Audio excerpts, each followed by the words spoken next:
নিজের বাবার কুকীর্তির কথা জানতে পেরে অদ্ভুত কাণ্ড করল রিত।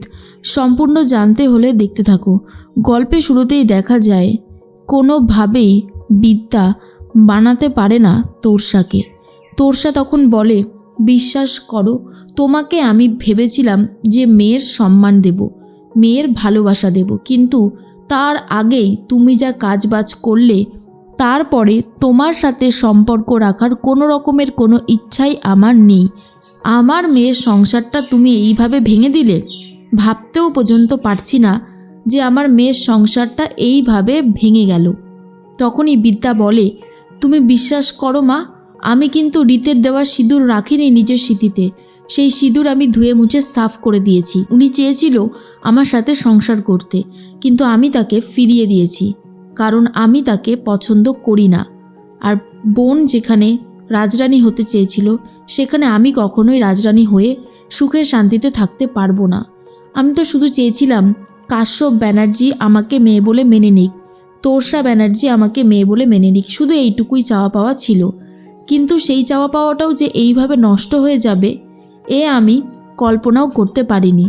যা হবার তা তো হয়েই গেছে, জানি না আর কিভাবে নিজেকে সামলাবো। এই বলেই ফোন কেটে যায়। ফোন কেটে দেয় তোরসা।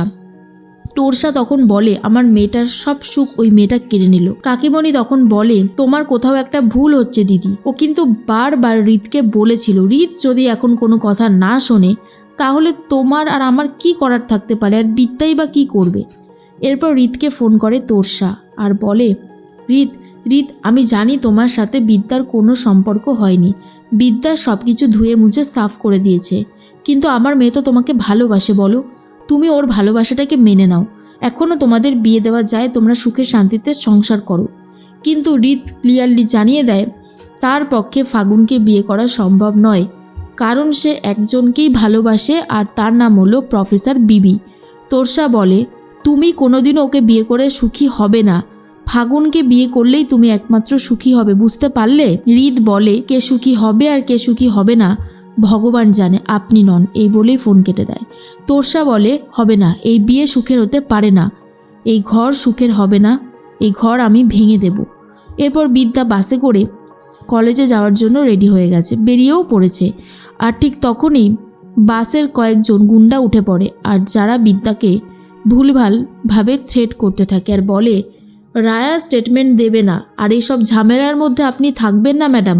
আপনি তো একজন শিক্ষিকা, আপনি কলেজে পড়াবেন, দিনের শেষে মাইনে পাবেন, চলে আসবেন, কিন্তু আপনার এত মাথা গলানোর কি আছে সব কিছুতে?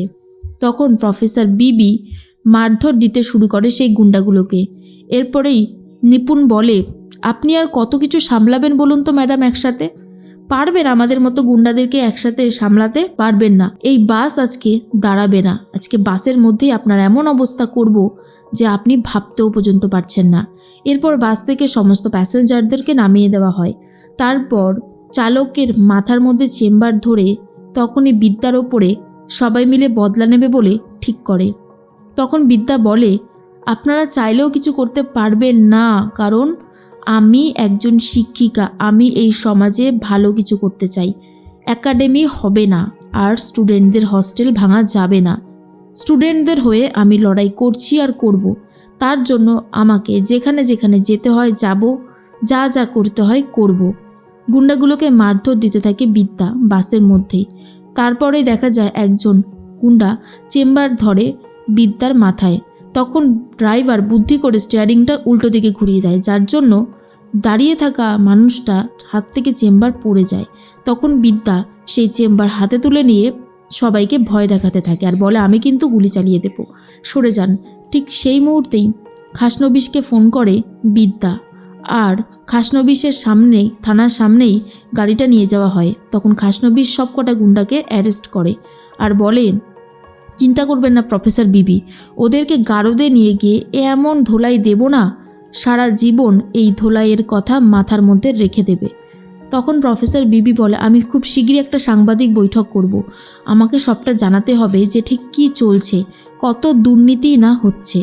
এদিকে বাস ড্রাইভার যিনি ছিলেন, তিনি তখন বিদ্যাকে হাতজোড় করে প্রণাম করে আর বলে, ম্যাডাম, আমরাও না খুব ভালো পড়াশোনায় ছিলাম, কিন্তু এই সব বড় লোকদের জন্য আমাদের জীবনটাও নষ্ট হয়ে গেছে। আমরা কেউ ড্রাইভারি করছি, কেউ অন্যের জায়গায় চাকরি করছে। তবে আপনার মতন ম্যাডামকে দেখে গর্বে বুক ভরে গেল। আপনি স্টুডেন্টদের জন্য কতটা লড়াই করছেন। আপনাকে যত দেখছি ততই অবাক হয়ে যাচ্ছি। এখনও আপনার মতন ভালো মানুষ, ভালো টিচার এই পৃথিবীতে আছে বলেই সব কিছু এতটা সুন্দর হয়ে রয়েছে। আপনি এগিয়ে যান ম্যাডাম।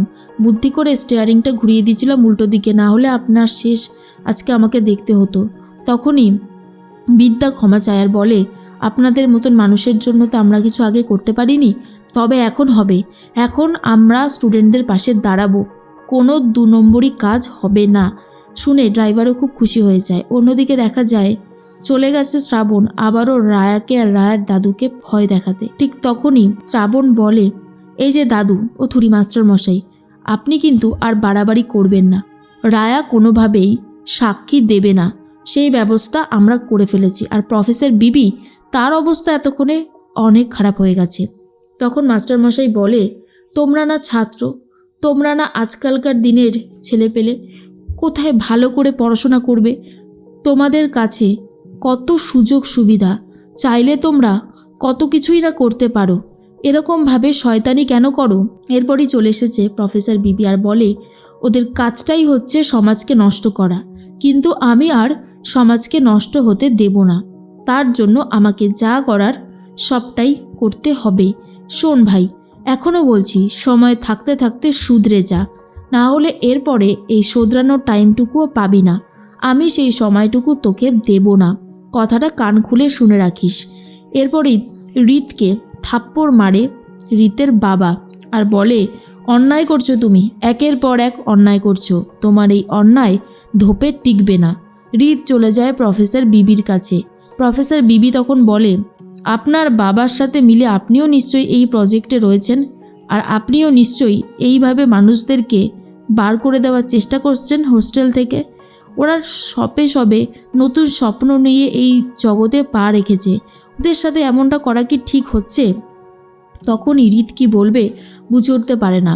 রিতের বাবার সম্পর্কে সমস্ত সত্যি কথা বলে দেয় বিদ্যা, আর বলে দেয় রাজদেব চ্যাটার্জি ঠিক কত বড় অন্যায় করছে প্রতি মুহূর্তে। সে স্টুডেন্টদের নিয়ে কিভাবে ব্যবসা করছে, যেটা তার করা মানায় না। রাজরিতকে সমস্ত সত্যি কথা বলে দেওয়ায় রাজরিত বুঝতে পারে রাজদেব চ্যাটার্জি ঠিক কত বড় ব্যবসায় নেমেছে কলেজকে নিয়ে, একাডেমিকে নিয়ে। বিদ্যা বলে, আমি এই সব কিছুর ঊর্ধ্বে গিয়ে প্রতিবাদ করব। তাতে যদি আমার জীবন সংশয় হয় তো হবে, কিন্তু প্রতিবাদ করা আমি ছাড়ব না।